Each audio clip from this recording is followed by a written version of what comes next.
খরচ কিন্তু কখনোই কম হয় না, ছেলে হোক বা মেয়ে, কিন্তু মেয়েদের পিছনে অনেক বেশি খরচ। একটা মেয়ের পিছনে আরও মাসিক অনেক খরচ থাকে, ঠিক আছে? তো দেখা যায় যে হচ্ছে মেয়েদের স্বাবলম্বী হওয়াটা জরুরি, কারণ তার হাজব্যান্ড ভালো, কয়টা মানুষ ভালো আপনি খুঁজেন, কয়টা ছেলে পাবেন ভালো? আমি এমনও দেখছি, শুনছি, তাহাজ্জুদ পড়ে তাদেরও ক্যারেক্টার ভালো না। তাদের বউয়েরা গল্প করতেছে আমার হাজব্যান্ড এত ভালো এত ভালো, তাহাজ্জুদ পড়ে, ভাবি কি পরিমাণ ভালো। আমি তখন মনে মনে একটুই হইতাম যে আল্লাহ, আমার হাজব্যান্ড তো কখনো খুব একটা, ও রোজার মাস ছাড়া আসলে তাহাজ্জুদ পড়ে না, রোজার মাসে পড়ে। তো যাই হোক, এখন দেখলাম কি না, আলহামদুলিল্লাহ, তার থেকে আমাদের ছেলের বাবা ঠিক আছে, তাদের মতো আসলে ওরকম। যাই হোক, আমি বদনাম বলতে চাই না, বা তাদের আপনারা কেউ চিনবেনও না। যাই হোক, এটা বললাম এই কারণে যে আপনি একটা মেয়েকে খুব ভালো একটা ছেলের হাতে তুলে দিলেন, কিন্তু এই ভালোর পিছনে কী আছে আপনি কিন্তু জানেন না।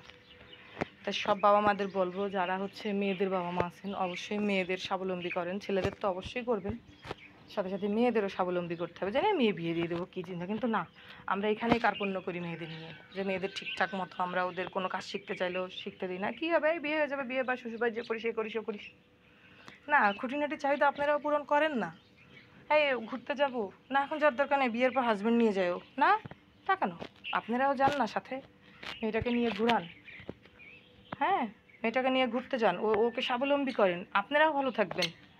কারণ কোনো ছেলে, আপনার আপনার মেয়ে যখন স্বাবলম্বী হবে, তখন যখন সে ওর হাজব্যান্ডের থেকে কোনো কিছু নিবে না, সে কিন্তু কখনো ওকেও বেশি কথা বলতে পারবে না, বা আপনারা গেলেও আপনাদের সম্মান কখনো কমবে না।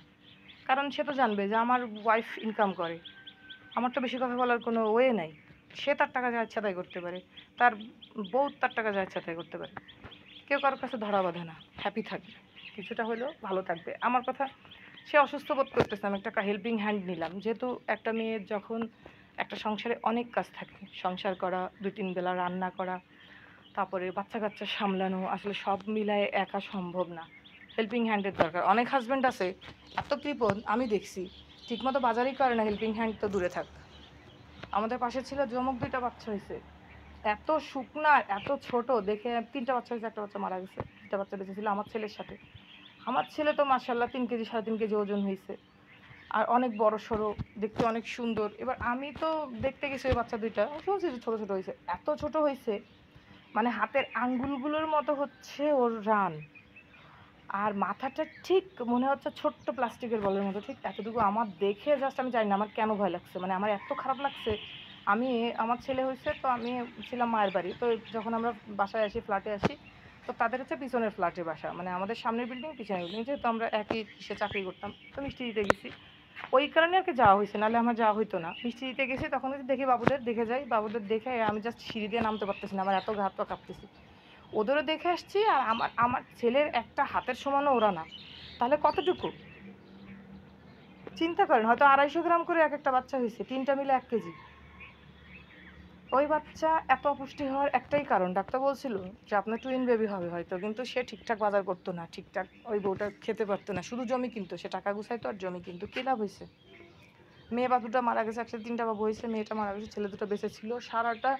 তবে কিন্তু পরে যে প্রচুর খরচ করতে হয়েছে বাচ্চা বাঁচানোর জন্য, প্রচুর খরচ করছে, ইসে রাখছে, আইসিইউতে রাখছে, কারেন্টের ভিতর রাখছে প্রায় 1.5-2 মাস, ওইখানে প্রচুর খরচ করছে। পরে মানে দুধ কিনছে প্রচুর, 2টা বাচ্চা তো আর আসলে একটা মায়ের দুধ খেয়ে মানুষ হবে না। দুধের কোটা কিনতে কিনতে ফকির। কেন তুমি এটা করলা কেন? তুমি যদি এই বাচ্চা দুটো পুষ্ট হইতো, তুমি দুধ কিনতে, এই যে আইসির ভিতরে রেখে এত খরচ হলো, অত খরচ হলো, তুমি টাকা গোছাও, তোমার বউয়ের প্রতি তোমার খেয়াল নাই, বউরে যদি 2টা ড্রেস কিনে দেয় তাহলে আর খবর থাকে না। এমনও হয়েছে আমার কাছে এসে কান্না করছে, ভাবি দেখেন আপনার ভাই 2টা ড্রেস কিনে দিছে, এখন কোরবানি তো দিবেই না, আরও বলছে এই ড্রেস দিয়ে আমার এই বছর পার করতে হবে। কেন রে ভাই, তুই বিয়ে করতে পারবি না, তোর টাকা খরচ করতে কষ্ট হয়, তুই বিয়ে করেছিস কেন? কেন একটা মেয়ের জীবন নিয়ে খেলতেছিস? করিস না। আমার কথা, যেসব ছেলেরা মন মানসিকতা ছোট, যারা বইয়ের পিছনে খরচ করতে পারবে না, তারা খবরদার কেউ বিয়ে করবে না। আমি কিন্তু এটা আমার যত রিলেটিভ আছে, আমার যত পরিচিত আছে, আমি সবাইরে বলি, আমাকে দেখ, তোরা যদি বইয়ের পিছনে খরচ করতে না পারিস, দয়া করে বিয়ে করিস না, বিয়ে করিস না, সিঙ্গেল থাক, একটা মেয়ের জীবন নিয়ে খেলিস না। একটা মেয়ে সব শখ আল্লাহ বাপের বাড়ি থেকে মাটি দিয়ে শ্বশুর বাড়ি আসে, ঠিক আছে? আর যারা ভালো হাজব্যান্ড, আমি এমনও দেখছি যে অনেক মেয়ে আছে এত সুখী লাইফে, হাজব্যান্ডকে শুধু বলবে, সাথে সাথে। আমার দূরে যাওয়ার দরকার নেই, আমার বাবা আমার আইকন। আমার বাবা এমন মানুষ, আমরা কখনো কষ্ট কী জিনিস বুঝি নাই, দুঃখ কী জিনিস বুঝি নাই।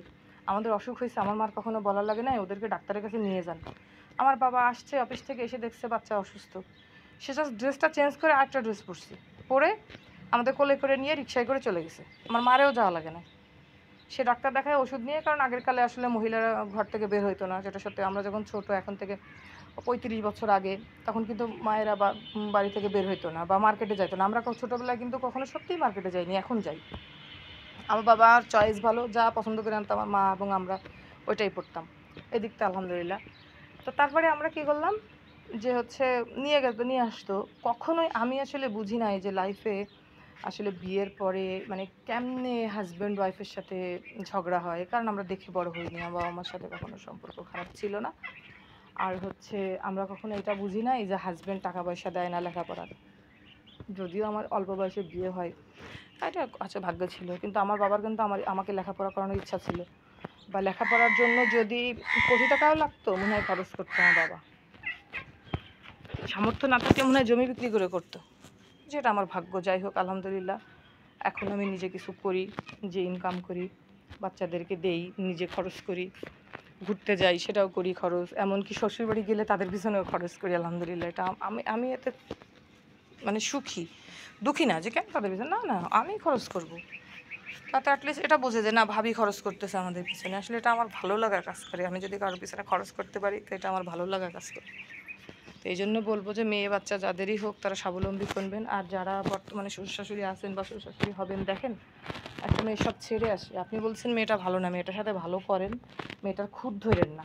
খুঁত ধরলেই সংসারগুলোতে অশান্তি বাঁধে। কারণ সংসারে খুঁত ধরলেই সংসারে অশান্তিটা বাঁধে, আমি জানি যেটা। কারণ একটা মেয়ে যখন আসে, আসলে আমি এখন বুঝি, আমি এখন যতটা ভালো রান্না করি, এখন থেকে 20 বছর আগে যখন আমার বিয়ে হয়, আমি কিন্তু তখন কিন্তু এতটা ভালো কি আমি রান্নাই করতে পারতাম না। শুধু ভাজি আর ডাউল রান্না করতাম, এই দুটো পারতাম, ডিম ভাজতাম। এই হচ্ছে আমার রান্নার মেনু ছিল। আমি তরকারি রান্না করতে পারতাম না, মাছ ভাজা খাইতাম, গোশ কোনো রকম রান্না করতাম।